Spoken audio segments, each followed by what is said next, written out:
Okay, so we have been really delving deep into chemistry.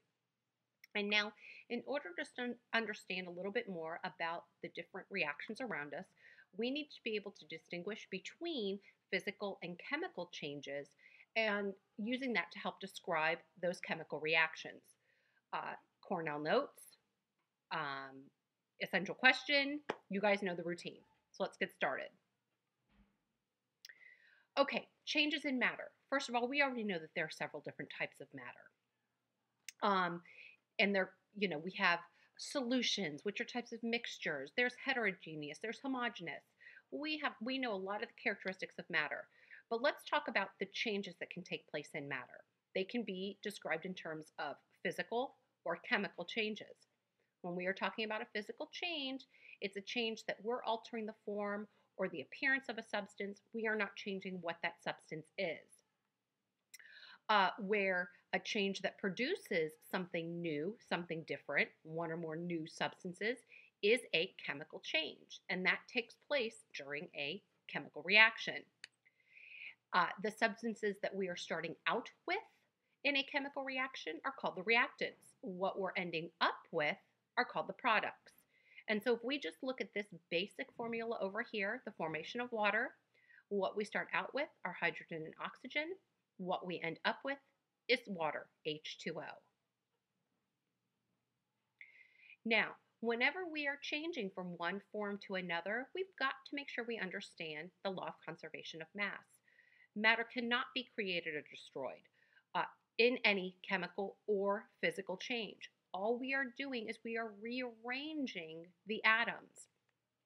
So, however many atoms we start out with, we end up with, but they're just going to be in a different form. So, if we could measure all of the carbon dioxide and water produced when methane burns, we would find that it equals the mass of the original methane, plus the mass of the oxygen from the air that was used in the burning. So, everything that we end up with is what we started with. Again, just rearranged. Now, when there are chemical changes, there are changes in energy because those chemical changes occur when the bonds break and new bonds form. So, unlike with a physical change, where we might just be changing the color, the shape, when we are going through the process of a chemical change, we are getting something new. Again, because those atoms are rearranging. Now, when we're talking about the energy associated with that change, sometimes energy is released, sometimes energy is absorbed. When we're talking about an exothermic reaction, we are talking about energy being released, and it is released usually in the form of heat. Okay, sorry about that. And so in an exothermic reaction, again, energy is released, usually in the form of heat. It can also be in the form of light. Notice the fireworks.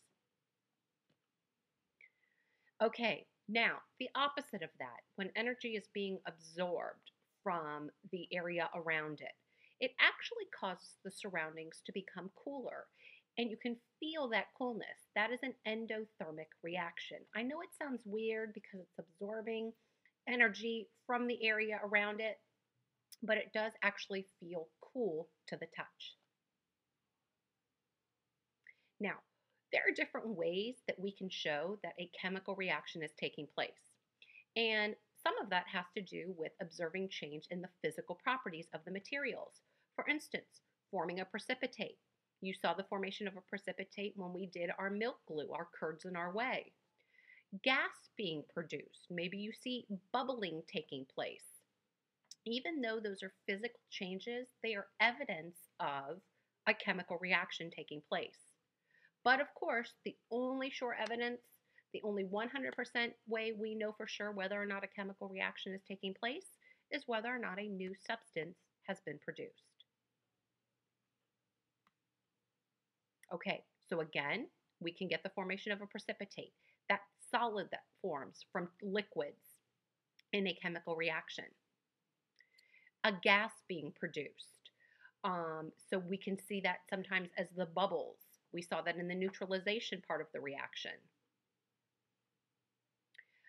A color change, can signal that a new substance has formed. Not always, but it can. And this brings us into really getting to the nuts and bolts of a chemical reaction and understanding the symbols and how to represent a reaction through by using a chemical equation. So just like instead of writing out sodium, we write Na, or chlorine, we write Cl.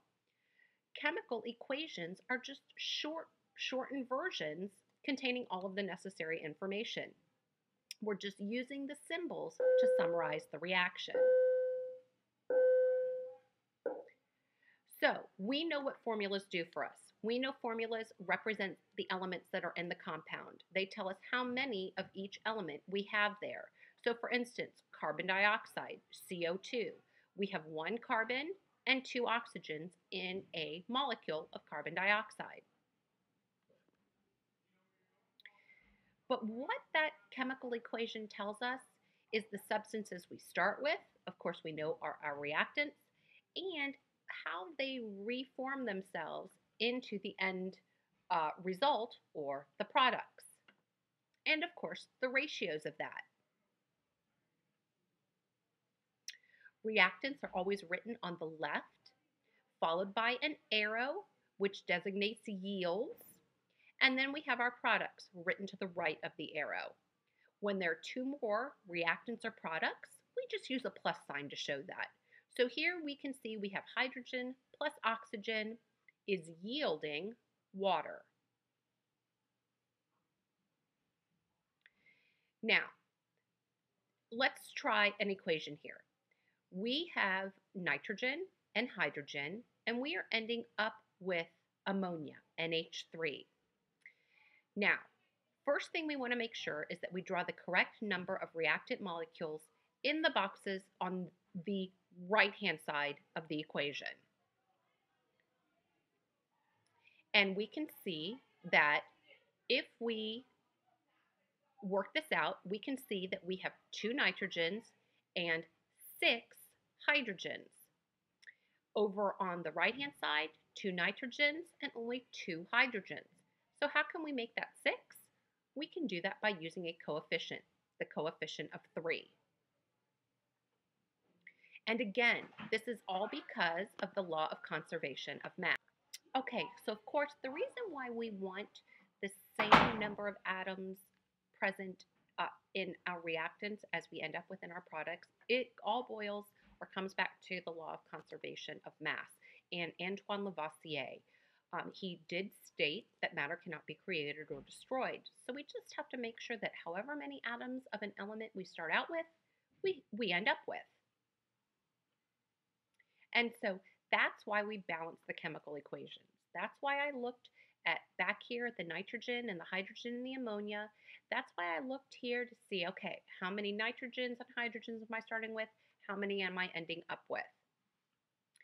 And so again, we need to balance chemical equations so that conservation of mass is correctly shown. So here we have a boron molecule and a tungsten molecule. When B and W combine, we get BW3, not like the wings. And in order to balance it, we use something called coefficients. Those are the numbers in front of the formula. Okay, so we use these coefficients, numbers that go in front of the formula for the molecule or the compound.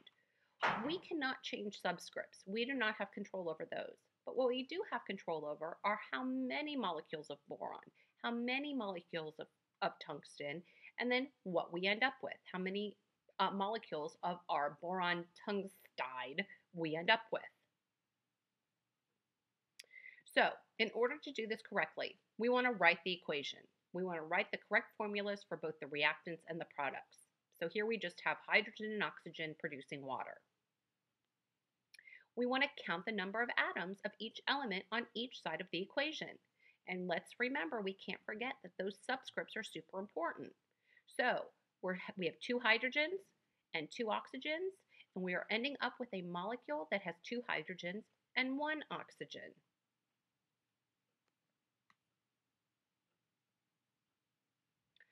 And then we use coefficients to balance the atoms.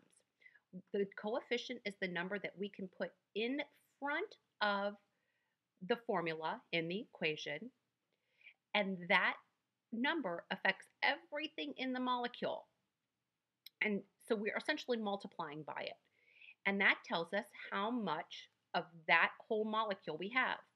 So here, where we have 2 hydrogens and 2 oxygens, we ended up with H2O, 2 hydrogens and 1 oxygen. So what we can do is we can use the coefficient of 2 in front of the H2O. Now what that does is it gives us 4 hydrogens and 2 oxygens. So now we're not quite exactly balanced anymore. Notice now we've got 4 hydrogens, but we're only starting out with 2 hydrogens. So what can we do? Well, we just go back. We balance the oxygen atoms, and when we did that, the number of hydrogen atoms isn't balanced. So all we have to do is go over to the other side. We put a coefficient of 2 in front of the H2, and now that gives us the 4. We look back, we check, we make sure that we have the right numbers of everything on each side of the equation, and if we do, then mass is conserved and the equation is balanced. Okay, now you try a couple of them. Pause for a minute, push the pause button because I'm going to go ahead to the answers. Pause for a second, and you try to balance these. Don't get frustrated. We're going to work on this in class. And here are the answers. Okay, just try it. Don't get frustrated. We're going to work on more of this in class. See you later.